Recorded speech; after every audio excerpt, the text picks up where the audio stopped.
மக்களே என்று நாம் திருக்குறள் 479 குறளை பார்க்கிறோம்.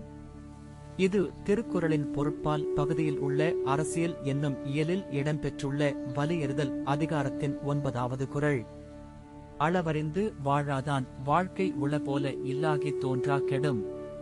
இந்த குறள் சொல்லும் பொருள் அளவை கண்காணிக்காமல் வாழும் வாழ்க்கை பயங்கரமாக பின்னுக்கு போகும் என்பதே. வாழ்க்கை ஒவ்வொரு பணியிலும் நமக்கு மிதமான அளவை கடைபிடிக்க வேண்டும் என்று இது கற்றுக் கொடுக்கிறது. எனவே ஒழுக்கம் இன்றி சிறிது கூட அதிகமாக எடுத்தால் தீவிர விளைவுகள் ஏற்படும். உதாரணமாக, ஒருவர் அதிகமாக செலவிட முயன்றால் கடனில் பிணைந்து விடுவார். அதனால் குடும்ப வாழ்க்கை சிரமமாக மாறும். மற்றொரு உதாரணம், திடீரென போதிய பயிற்சி இல்லாமல் உடற்பயிற்சி அதிகமாக செய்ய முயன்றால் காயம் வந்து உடல் சோர்வு அடையும். இவையே எல்லாம் அளவறுதல் இல்லாத வாழ்க்கையின் விளைவுகள். இன்றைய வேகமான உலகில் சமூக ஊடகங்களில் அதிகம் பங்கு பெற முயலும் போது நேரத்தை தாமதமாக்கி மற்ற முக்கிய கடமைகளை புறக்கணிக்கிறோம்.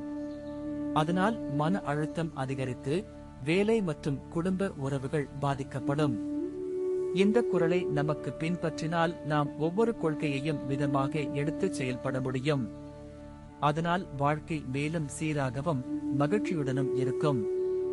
காலநிலை மாற்றம், பொருளாதார அதிர்ச்சி போன்ற பேரழிவுகளும் நம்மால் அளவாக தயாராக இருக்கும் போது குறையலாம். அளவறிந்து வாழும் வாழ்க்கை தன்னிலையாக்கம் போல் இருக்கும். அதனால் ஒவ்வொரு முடிவும் சிந்தனைக்குரியதாக மாறும். நாம் குறைவான வளங்களை அதிகபட்சம் பயன்படுத்த முயன்றால் இறுதியில் அது தகராறு காரணமாகும். அதனால் இன்று இருந்து சிறிய விஷயங்களிலும் அளவை கடைபிடிப்போம். இது நம்மை இயற்கை மற்றும் சமூகத்தின் நிம்மதியுடன் வாழ வைக்கும். அதனால் இந்த குறள் இன்றும் மிகவும் தொடர்புடையது. உங்கள் தினசரி வாழ்க்கையில் இதை பிரதிபலித்து சிற்றுண்டி, வேலை, உறவு எல்லாவற்றிலும் மிதமான அணுகுமுறை பெற்று மகிழ்ச்சியை பெறுங்கள். இதை பார்த்து உங்களுக்கு ஏதேனும் கேள்விகள் இருந்தால் கருத்தில் பகிர்ந்து கொள்ளுங்கள்.